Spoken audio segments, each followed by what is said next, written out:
네, 주안의 만나 3월 12일 수요일 묵상을 함께 나오도록 하겠습니다. 오늘 말씀은 누가복음 11장 1절에서 13절까지의 말씀으로요. 우리의 기도를 들으시는 하나님이라고 하는 제목으로 함께 묵상을 나오도록 하겠습니다. 오늘 본문에서는 예수님께서 제자들에게 기도를 가르쳐 주시면서 또한 우리의 기도를 들으시는 하나님 앞에서 우리가 간구하는 삶을 살아야 함에 대해서 말씀을 하고 계십니다. 우리가 성도의 삶을 살면서 기도의 삶을 살 수 있다라고 하는 것은 너무나도 큰 축복입니다. 우리가 하나님께서 살아계신다라고 말을 하면서 기도하지 않는다면 그것은 하나님의 살아계심을 제대로 알지 못하고 있는 상황이 되는 것이죠. 기도하지 않는다라고 하는 것은 하나님과의 교제가 없다라고 하는 것이며, 기도하지 않는다는 것은 또한 삶에서 하나님에 대한 기대가 없다라는 것입니다. 기도의 삶을 사는 것은 하나님 안에서의 삶을 살아가는 것입니다. 그리고 하나님께서 주시는 모든 공급들을 경험하고 의지하며 살아가는 것이 기도의 삶입니다. 그러므로 성도들에게 있어서 기도는 축복이에요. 예수님께서는 항상 기도의 삶을 사셨습니다. 오늘 본문에서도 보면 1절에서 예수님께서 한 곳에서 기도하셨다라고 이렇게 말씀을 하고 있습니다. 예수님께서는 기도하시면서 하나님과 교제하셨고 제자들은 항상 그것을 보았지요. 자, 예수님의 이러한 기도의 삶을 보던 한 제자가 예수님께 기도를 가르쳐 달라고 요청을 합니다. 세례 요한의 제자들이 요한에게 기도를 배우고 또 금식을 하고 한 것처럼 자신들도 기도를 배우고 싶다라는 것이었습니다. 이러한 제자들의 요구에 예수님께서는 우리가 잘 아는 주기도문을 가르쳐 주십니다. 주기도문의 가장 처음은 하나님과의 관계에 대해서 말씀을 하십니다. 하늘에 계신 우리 아버지여 라고 시작하는 이 기도의 서문은 하나님께서 멀리 계신, 그냥 나의 어떤 정성의 크기를 바라고 계신 그런 신이 아니라 우리에게 베풀기를 좋아하시는 아버지 되심을 말씀을 하십니다. 자애롭고 은혜 베풀기를 좋아하시는 그 성품을 말씀하세요. 그리고 하나님의 이름이 거룩히 여김에 대한 말씀을 하십니다. 하나님은 거룩하신 분이십니다. 그렇게 스스로의 존재를 가지고 계십니다. 이건 역시 기도의 서문에서 하나님의 존재와 주권을 인정하는 것입니다. 아버지 되신 하나님께서 거룩하신 분이십니다. 그렇기 때문에 또한 기도하는 자들의 요구 역시 거룩의 성격으로 방향이 나아가게 되는 것이죠. 하나님의 나라가 임하게 해달라고 하는 요구 역시 동일한 성격입니다.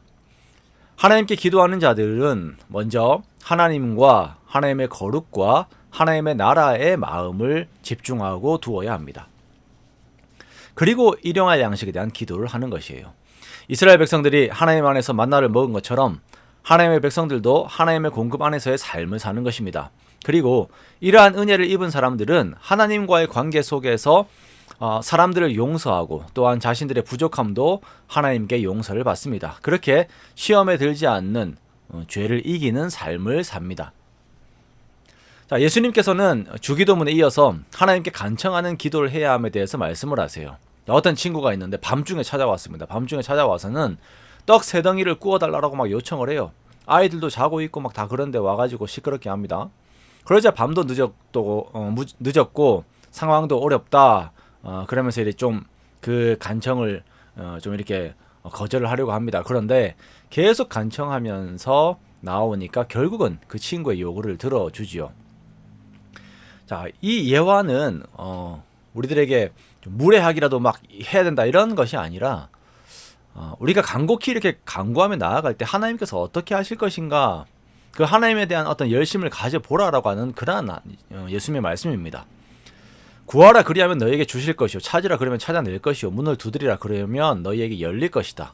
구하는 이마다 받을 것이요, 찾는 이는 찾아낼 것이요, 두드리는 이에게는 열릴 것이다 라고 말씀하세요. 자, 우리는 이러한 기도의 열심을 가져야 합니다. 그러나 예수님께서는 여기에서 또한 하나님 아버지의 성품과 마음을 전달해 주십니다. 자기 자녀에게 좋은 것을 주기를 원하시는 아버지의 마음이 있어요. 아버지 된 자로서 아들이 생선을 달라고 하는데 뱀을 줄 사람이 없습니다. 알을 달라고 하는데 정갈을 주는 사람이 없어요. 우리도 그렇죠. 우리가 아이들이 좋은 거 달라고 할 때에, 뭔가 달라고 할 때에 막 나쁜 걸 주고 그런 거 절대 없습니다.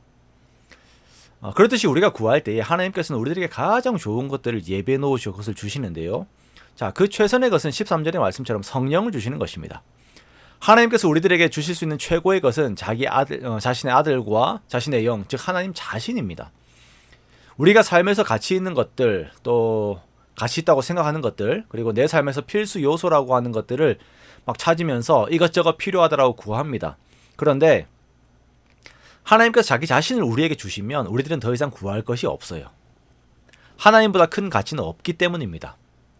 그래서 하나님께서 성령을 주시겠다라고 하신 이 약속은 우리가 기도를 통하여서 하나님을 경험하고 그리고 하나님으로 만족하며 부족함과 두려움이 없는 상황들 속에서 살기를 원하시는 그 아버지 하나님의 마음을 우리가 이제 볼 수가 있는 것이죠. 그렇게 우리는 기도로 하나님을 누리고 하나님과 동행하는 것입니다.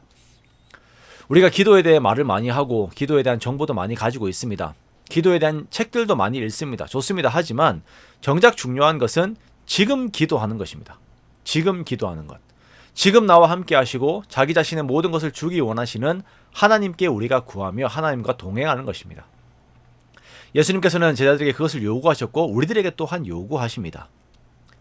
우리가 내 삶의 모든 필요들과 상황들을 하나님께 아뢰어서 하나님으로부터 모든 것을 얻는 우리가 되기를 원합니다. 그렇게 없음으로 인한 두려움과 초조함의 삶이 아닌 하나님 안에서의 풍성함이 나의 온전한 만족이 되어서 정말 그 안에서 평안함과 자신감의 삶을 사는 그런 복된 삶을 사는 저와 여러분의 오늘이 되시기를 주님의 이름으로 축원합니다.